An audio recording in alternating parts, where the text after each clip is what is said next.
Vamos conversar sobre tireoide, distúrbios da tireoide, com ela, a doutora Maitê Pimentel, que é médica. Seja muito bem-vinda. Muito obrigada. Já elogiei a doutora Maitê, que esse casaquinho dela tá uma graça. Ó, acho que quem está em casa também vai concordar. Tudo bem, doutora? Obrigada. Tudo bem, e você? Também. Melhor agora, porque a gente vai falar de um tema que é tão recorrente. Sim. Não é? Tireoide, assim, as mulheres têm mais a tireoidite de Hashimoto e hipotireoidismo. 9 mulheres para um homem, então é doença mesmo de mulher. Mas é uma doença muito, apresenta-se muito e é muito bem diagnosticada porque ginecologista pede exames de rotina que tem a tireoide. Já homem, às vezes até pode ter algum problema e ninguém pede esse exame, então é muito diagnosticado nas mulheres. Vamos aos mitos e verdades? Vamos. Doutora Maitê Pimentel, é mito ou verdade que o hipertiroidismo sempre emagrece e hipotiroidismo sempre engorda? O que está errado aí é o sempre, né? Então é mito. Na verdade, a gente sempre fala que a tireoide é essa glândula que parece uma borboleta e ela é o botão 110, 220 do nosso corpo. Ela é energia, ela mexe com tudo, desde o fio do cabelo até o dedão do pé.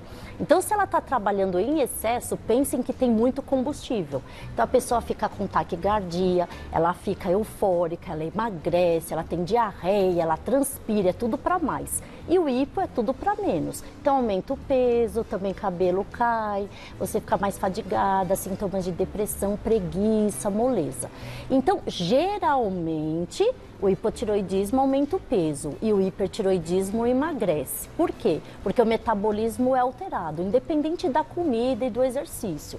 Por isso que a gente sempre fala, engordar ou emagrecer não é sempre só a dieta e o exercício. Também tem a ver com a parte metabólica. E uma das glândulas que mais interferem no botão do peso da gente é a glândula da tireoide. Ah lá, o desenho está bem explicativo, Isso. né?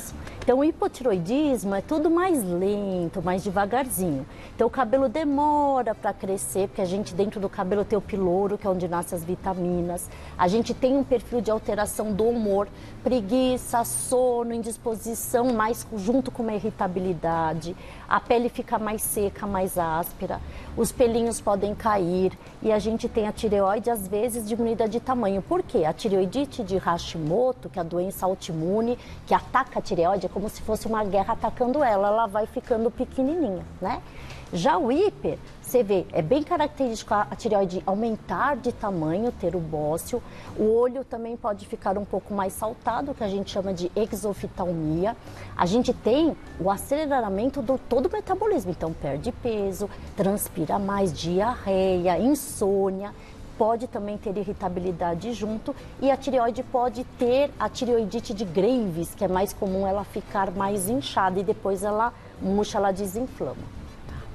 Continuando, é mito ou verdade que quem tem distúrbios na tireoide pode ter muita queda de cabelo? É verdade. Você sabe que, vocês veem que a característica é muito para cima ou para baixo, mas a queda de cabelo é um sintoma, um sinal em que você aparece nos dois, tanto no hipo quanto no hiper. Aí você fala, por quê? No hiper é tão acelerado o metabolismo que o fio quer crescer rápido, então ele cresce rápido e cai. E no hipo, por ele crescer muito devagar, a gente tem a impressão que não está crescendo, mas não que ele está caindo, e sim, na verdade, ele demora para crescer e todo esse mecanismo do piloro faz também, às vezes, ter uma oleosidade a mais e uma queda. Então, queda de cabelo, fiquem atentos, pode ser tireoide para cima ou para baixo. É mito ou verdade que quem tem distúrbios da tireoide sempre apresenta sintomas? É mito. E até tem uma dúvida que muitas pessoas, e médicos também perguntam muito, é o hipotiroidismo e o hipertiroidismo subclínico. No exame de sangue, a gente tem o T3 e T4, que é produzido pela tireoide, e tem um eixo aqui na hipófise que comanda, é como se fosse o manda-chuva. Então pensa assim, a tireoide está produzindo pouco, o manda-chuva fala assim, produz mais, porque está lento, então esse está baixo, esse está alto. E o contrário, se a tireoide está produzindo muito, o eixo fala, para de produzir que você está demais. É sempre, a gente chama isso na medicina, feedback negativo. Então, quando a gente tem a tireoide ainda produzindo hormônio para cima ou para baixo, mas ainda está produzindo um pouquinho e o eixo está alterado, a gente chama de hipotiroidismo ou hipertiroidismo subclínico. Ou seja, já está tendo uma mudança hormonal, mas não existem sinais e sintomas. Então, existem sim problemas de tireoide em que a gente não tem ainda um sintoma tão evidente. E se não tratado, isso pode piorar. Então, qualquer distúrbio, principalmente pessoas que vão para uma cirurgia, por exemplo, anestesia não pode ser dada se a gente tiver alterações de tireoide, porque pode alterar coisas de arritmia cardíaca. Então, todo paciente que vai para uma cirurgia, ele tem que fazer exames, por exemplo, de tireoide para ser liberado. É mito ou verdade que a tireoide pode desregular o ciclo menstrual e comprometer a fertilidade? É verdade. Então, olha só, a tireoide regula tudo, então ela regula também o nosso ciclo menstrual. O hipotireoidismo, geralmente a gente tem amenorreia, irregularidades do ciclo que demora, vem a cada 3 meses. E o hiper geralmente sangra mais vezes. E o hipotireoidismo tem que ser tratado, por exemplo, numa gestação, porque pode até correr o risco da gente ter alterações no crescimento, na memória, em toda a parte cognitiva do neném. E o hipertireoidismo é uma das contraindicações de gestação, porque aumenta muito o índice de aborto. Não que não possa engravidar, é só a gente controlar e tratamento direitinho, tá?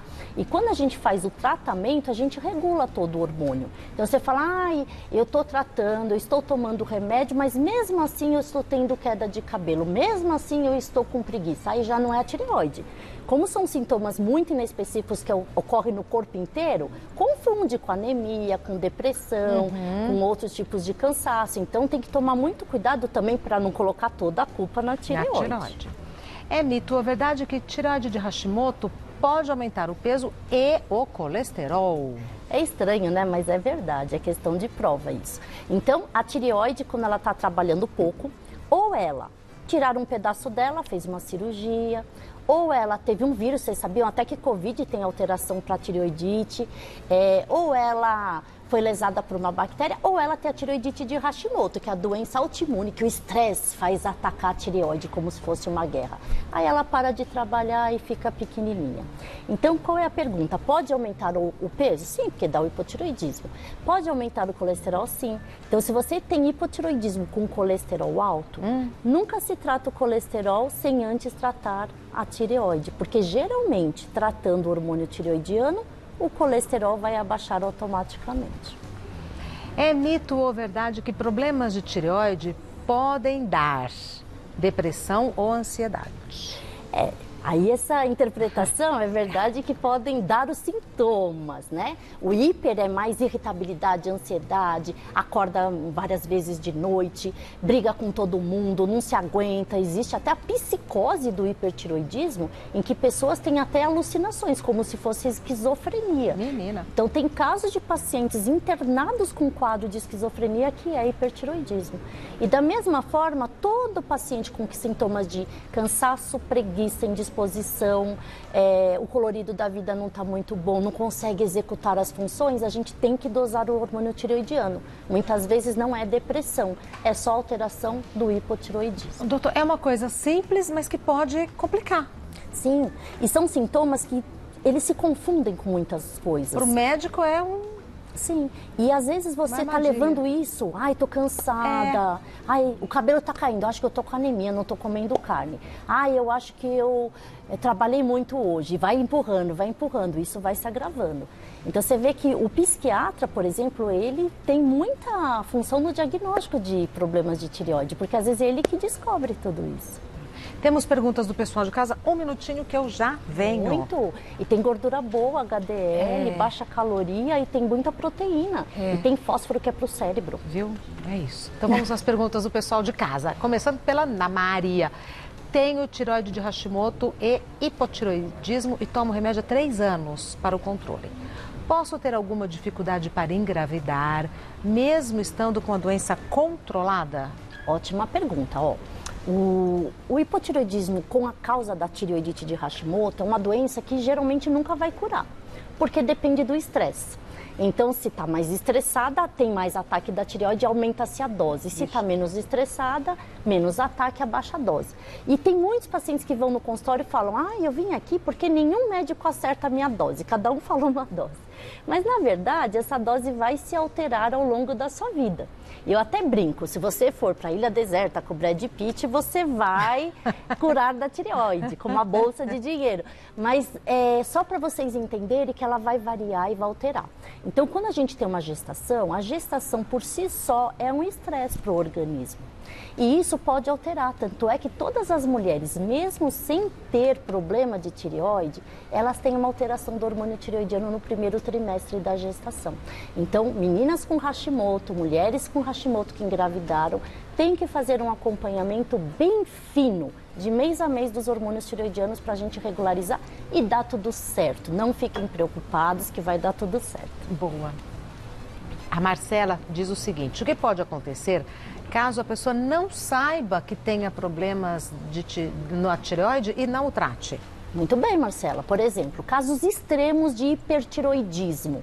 Não sabe, está irritada, taquicárdica, não consegue dormir. Sabe o que pode acontecer? Uma arritmia cardíaca.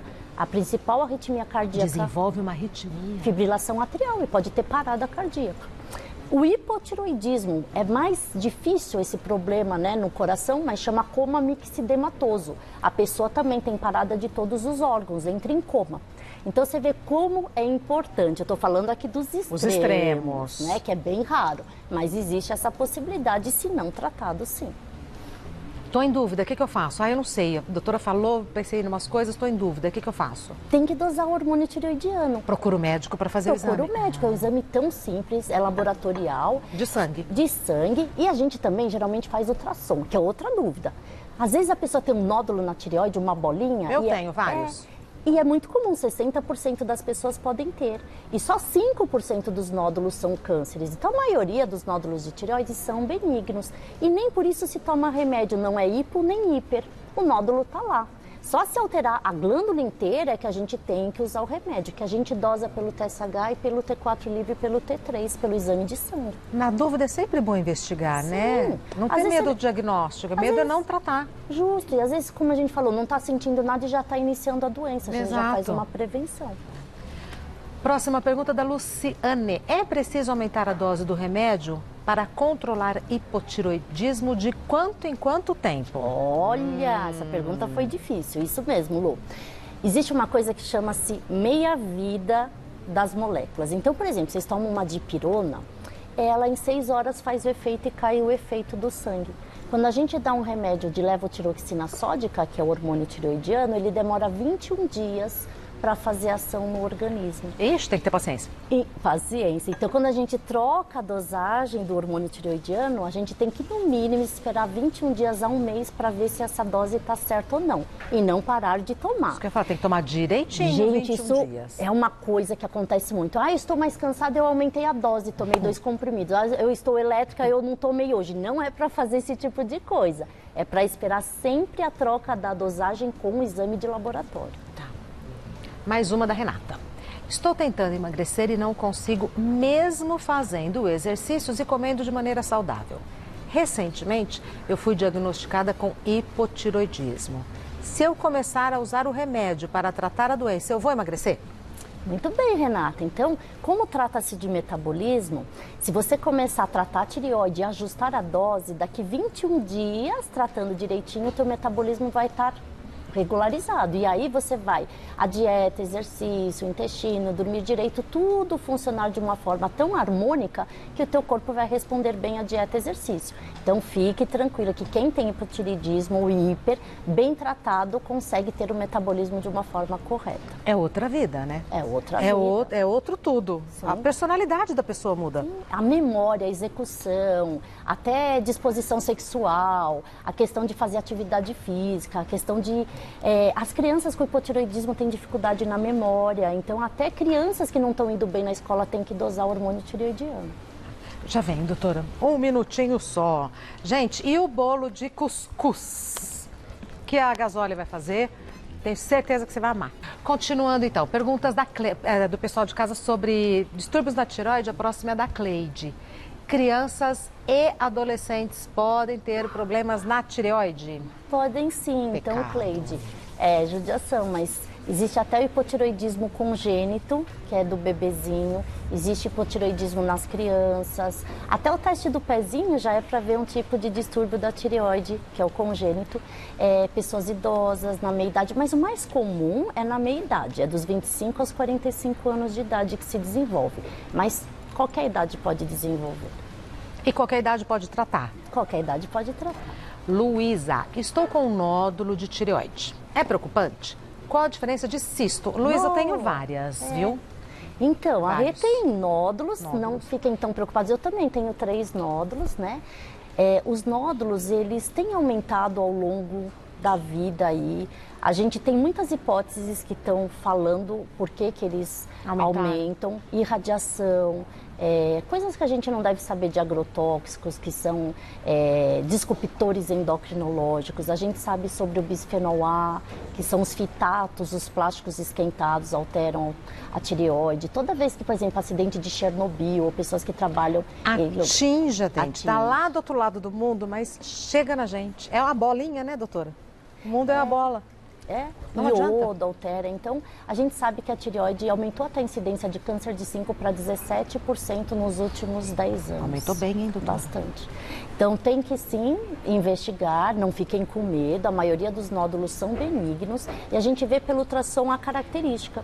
Se ele é bem definido, se ele tem uma vascularização central, periférica. Então, são dados que o médico vê e fala, esse tem que fazer uma punção.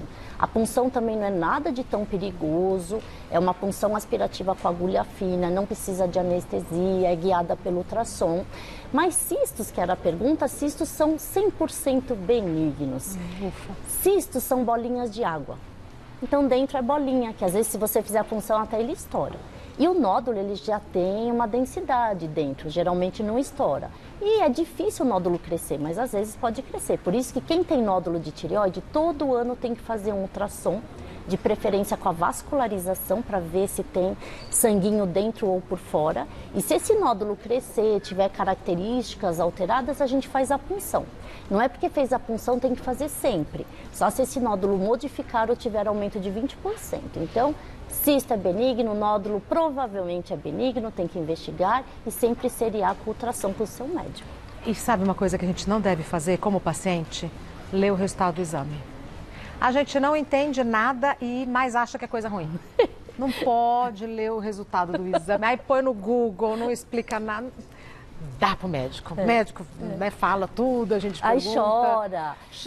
Nossa, o anticorpo, o anti-TPO, que é do Hashimoto, às vezes é até 34, vem 1.500. A pessoa acha que tá... Nossa, muito grave. Muito grave. Eu falo porque eu já fui, não sou, mas já fui, assim, muito grave. Não. E nem sempre E não é à toa, né, que o profissional pede e depois analisa os resultados. A doutora Maitê é médica, o site da doutora Maitê é maitemédica.com.br, o Instagram da doutora Maitê, Maitê_médica, eu sei que você sabe, mas eu vou repetir, é Maitê com TH, MAITHE _médica. Doutora,